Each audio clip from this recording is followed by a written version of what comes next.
One of the strangest realities of the current watch industry is that a brand like Breguet is now incredibly underrated despite their monumental contributions to the world of watchmaking. In this video though, we're going to look at one of, if not my favorite from the brand, with the Breguet Tradition 7097. A watch that pairs the brand's legendary artisanal hand finishing with a pocket watch style dial presentation, all at an asking price less than the trading price of a Rolex Daytona somehow. Let's jump in.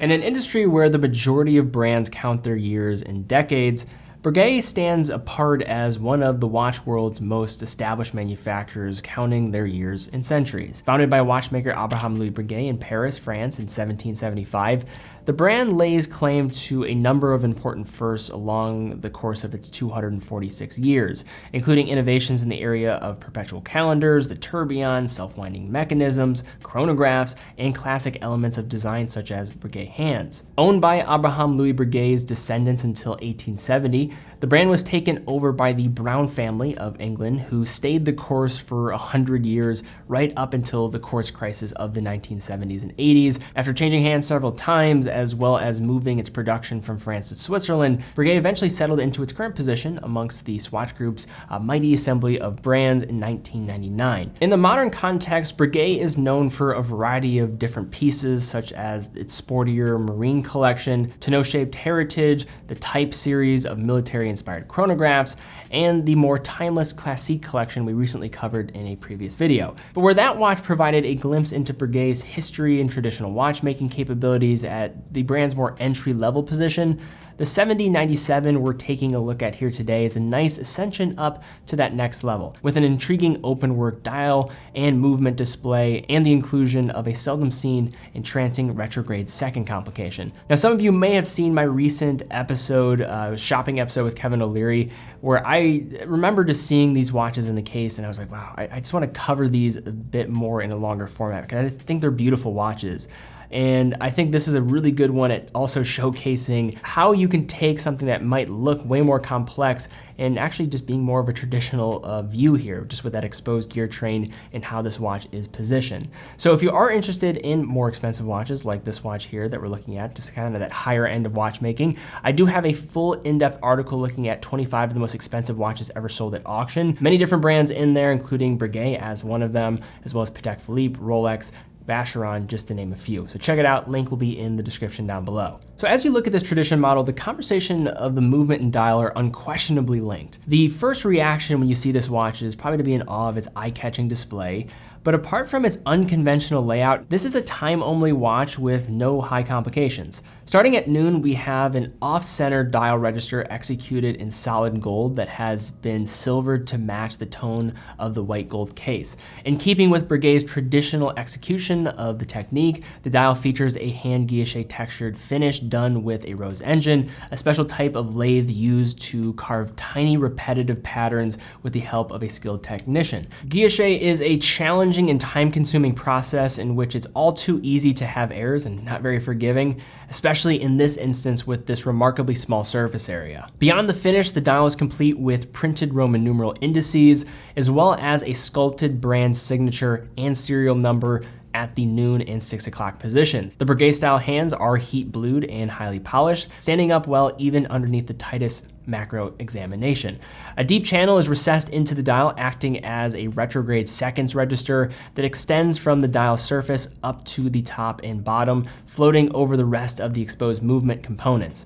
As a complication, this retrograde counts up from 0 to 60 seconds and then snaps back to its original position with each passing minute, leaving you with a point of anticipation every time you look down. Yet perhaps the star of the show and the most striking element is the fully exposed gear train at the bottom half of the front-facing surface. Despite the modern approach to this caliber, this watch actually calls back frequently to the past. Its entire layout is representative of old pocket watches from the brand. These pocket watches typically showcase a protective hatch that would have a small aperture to exhibit the smaller dial while protecting the watch movement, only giving view of the caliper upon opening. However, in this case, this watch has little secrets, showcasing much of the gear train on the dial side of the base plate, presenting a matte gray that contrasts with the unquestionable artistry of the watchmaking craft. This gray color of the bridges and plates is actually achieved by coating them in anthracite, a highly compacted and durable derivative of coal. The centrally located mainspring barrel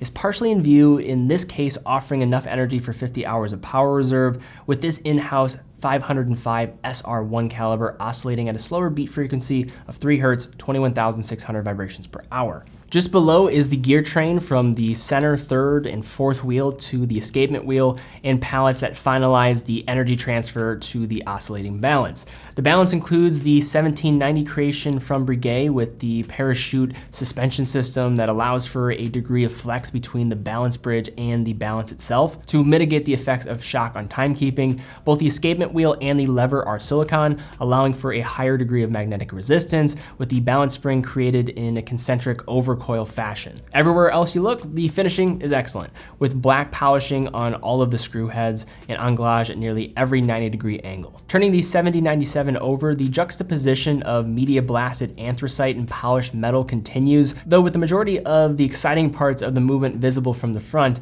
the back has a little less going on other than the visible retrograde mechanism with its cam at the bottom and the long angled lever that travels up the case to the back side of the retrograde second display. Once a minute, you get to see the end of the lever fall off the snail cam. In addition, we have a uniquely shaped 22 karat gold rotor executed in a high polished finish that is especially striking over the matte caliber below.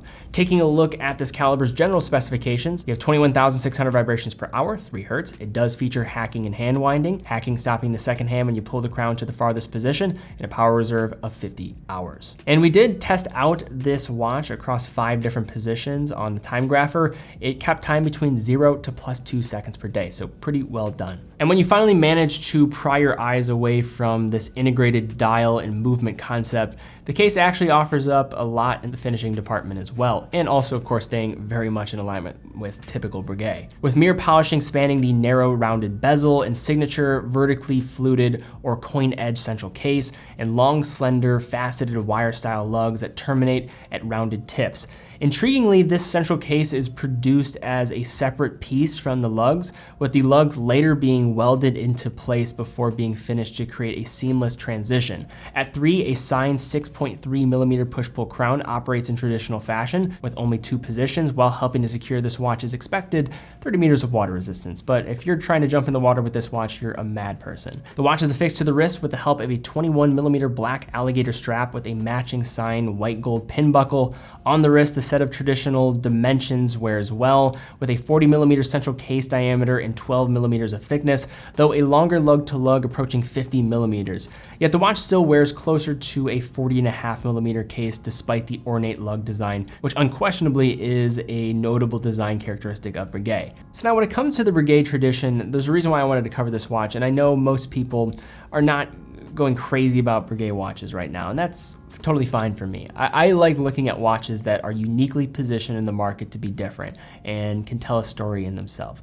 This watch in general, I think if you look back at the history of Breguet with some of their early pocket watches, this is a beautiful recreation of how you can adapt this to a wristwatch in more of a classical form. Sure, the dial movement concept is going to be a bit out there. You have these ornate lugs that might be too long for some people, but simply put, I think this is a beautiful watch for the money. I also love the fact that this watch just looks incredibly complicated, and sure, it's a mechanical watch and it's complicated. They move the mainspring barrel to the center dial. You have the retrograde seconds. This isn't just a simple run-of-the-mill watch, but also it's not going to have any of these crazy high complications. It's actually kind of a beautiful way of going about taking something that's more simple and trying to display it in, I think, its utmost beauty. I think they do a wonderful job with this watch and how they're able to position everything within this case. And I think another reason why I think this watch is so interesting is just where it's at in the market. Even for retail prices, you're talking about $33,000, $34,000, which is a lot of money, of course. But you compare this to, say, something like a Vacheron 1921, which is going to, on the surface, look like a much simpler watch, and that retails even higher. Then you factor in the pre-owned prices, and then you look at trading prices of some of these models. You look at something like this, you can get 2 of these for the price of 1 trading Daytona, and to me that is absolute insanity. I didn't mean to put a Rolex in the title without reason, but I think that just gives, that analogy proves why this watch is, in a way, so overlooked and maybe just not fully appreciated to the same degree. Is that the most fair comparison given how eclectic this watch